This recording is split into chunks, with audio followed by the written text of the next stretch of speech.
L'association, elle s'est créée avec 4 personnes en 2018. Au début, elle avait pour but d'informer sur un projet éolien qui se tramait sur la commune de Sézin. Après, elle a prospéré pour arriver aujourd'hui à presque 400 adhérents et avec des objectifs après qui ont évolué dans le temps.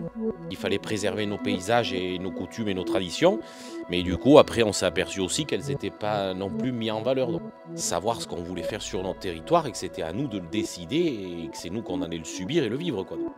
Faut sortir de l'idée dans ce principe où on est loin de tout, où on n'a pas d'argent et qu'on ne peut rien faire, quoi. Et naturellement, on s'est inscrit dans une démarche de développement de territoire afin de promouvoir nos pratiques et notamment nos systèmes agricoles afin de montrer qu'ils sont vertueux. Et c'est de mettre en avant tout ce qui est positif sur notre territoire, se dire que finalement, on a des couleurs qui sont intéressantes à défendre et que derrière, on peut avoir de la perspective en fait.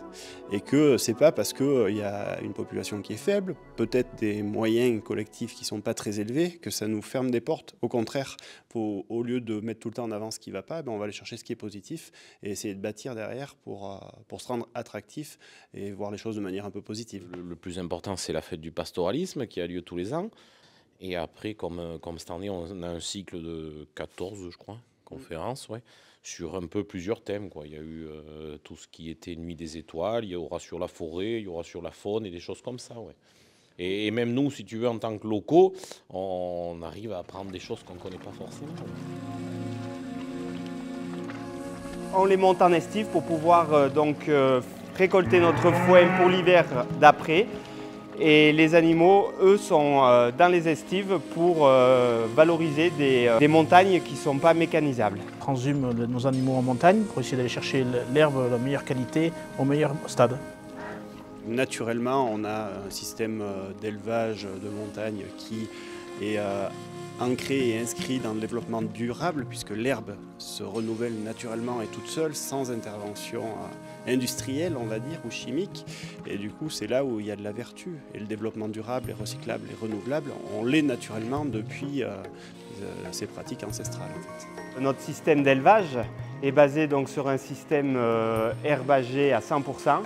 Donc on entretient nos prairies avec des animaux qui permet de stocker le carbone en fait. Nos vaches mangent, l'hiver elles sont quasiment qu'au foin et l'été à l'herbe. Du coup elles valorisent énormément l'herbe et stockent le carbone. C'est un élevage qui est sain, qui respecte la nature, les animaux, le cycle de vie de la plante et de l'animal. Entretenir le paysage et de ne pas abîmer notre territoire. Et c'est aussi un système écologique de faire marcher les animaux jusqu'à leur site d'été. Et c'est aussi quelque chose que les vaches attendent avec impatience le printemps. Ils sont nés là, ils sont nés avec nous et ils nous connaissent. Hein. Et oui, ça c'est la race Aubrac. Hein. On sort les animaux autour de fin avril, début mai. Après, on les laisse une petite période ici sur le site de l'exploitation. On va transhumer fin mai, début juin, dans les montagnes. Elles vont y rester jusqu'au fin octobre. Et nous, la montagne, on monte sur le cirque de Grandval, la commune de Brezon. J'ai 85 mères et en tout en animaux, je dois en avoir 200 et quelques. Mon truc à moi, c'est plus la sélection. Je fournis d'autres éleveurs pour faire des vaches, voilà, pour monter un cheptel. Ah oui, mignon. C'est mon copain, ça. Et Nantaise. On les rentre au mois de décembre, on passe 5 mois à l'intérieur. Après, c'est un système qui est indispensable à notre mode d'élevage. On ne peut pas ne pas estiver. C'est une tradition qui peut paraître démodée, mais qui est indispensable sur notre système d'exploitation, en fait.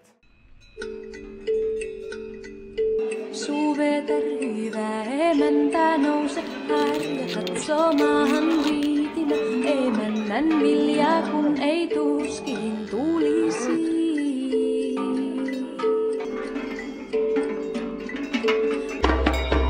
Suveta hyvä emäntä nouse harja katsoo maahan viitinä. Emännän viljaa kun ei tuskin tulisi.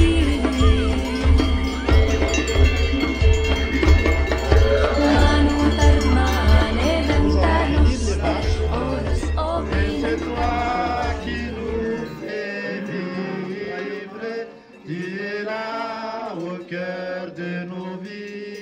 Alors la fête du pastoralisme, dans un premier temps, c'est une fête qui est liée à notre territoire, qui est liée à nos troupeaux.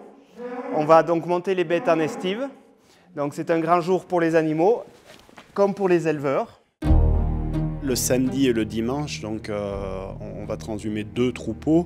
L'idée, c'est de partir de la ferme et d'arriver en montagne avec un repas festif à l'arrivée en musique.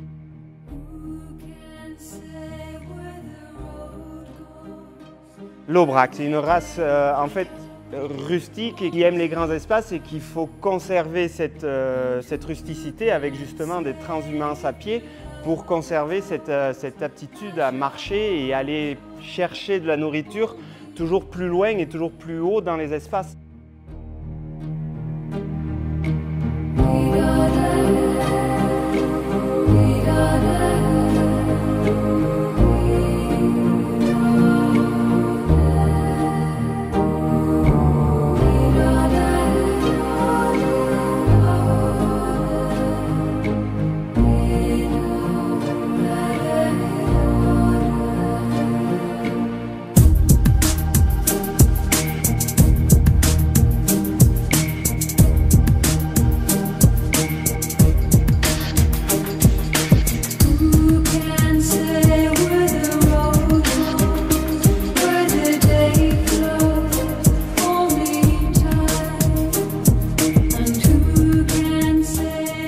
Un choix d'acheter de la viande locale plutôt que de la viande étrangère, quitte à manger moins, mais mieux.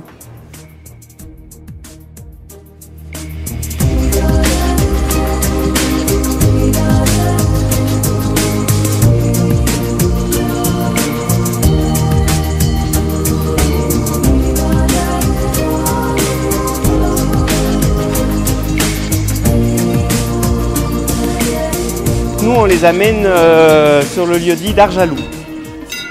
Ça nous tient à cœur aussi d'ouvrir notre ferme justement pour faire découvrir les valeurs de l'agriculture cantalienne et surtout pour que les gens découvrent la saveur de notre viande.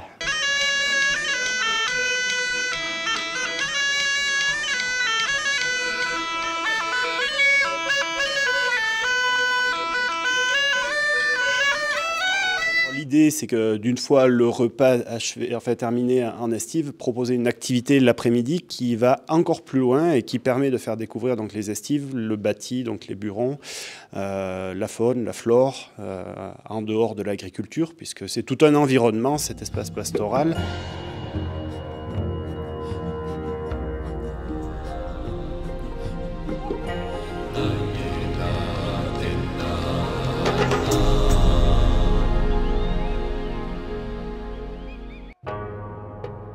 J'aime mettre en avant ceux qui font le territoire. L'agriculture façonne le territoire cantalien.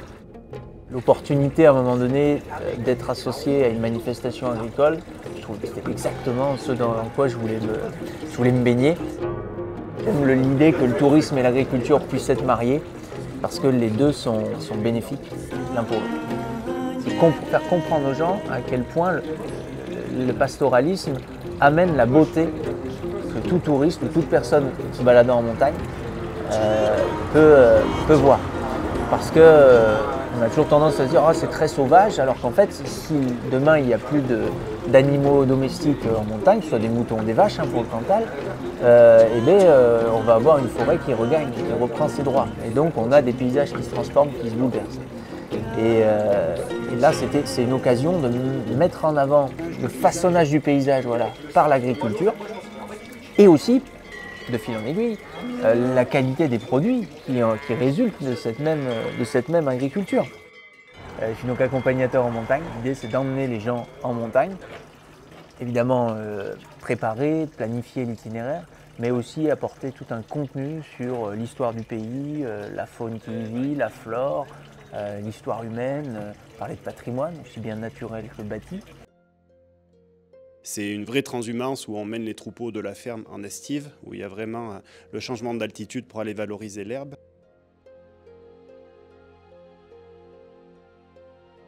La fête du pastoralisme, c'est pas rien d'inventé, c'est pas folklorique, quoi. C'est pas une fête, c'est juste perpétuer la tradition des anciens.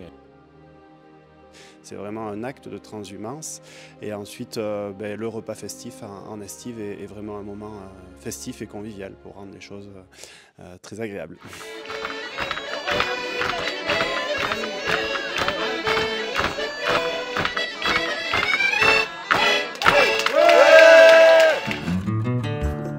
Dimanche après-midi, il y a la démonstration des chiens de troupeau, puisque le chien peut être un atout et un outil en montagne.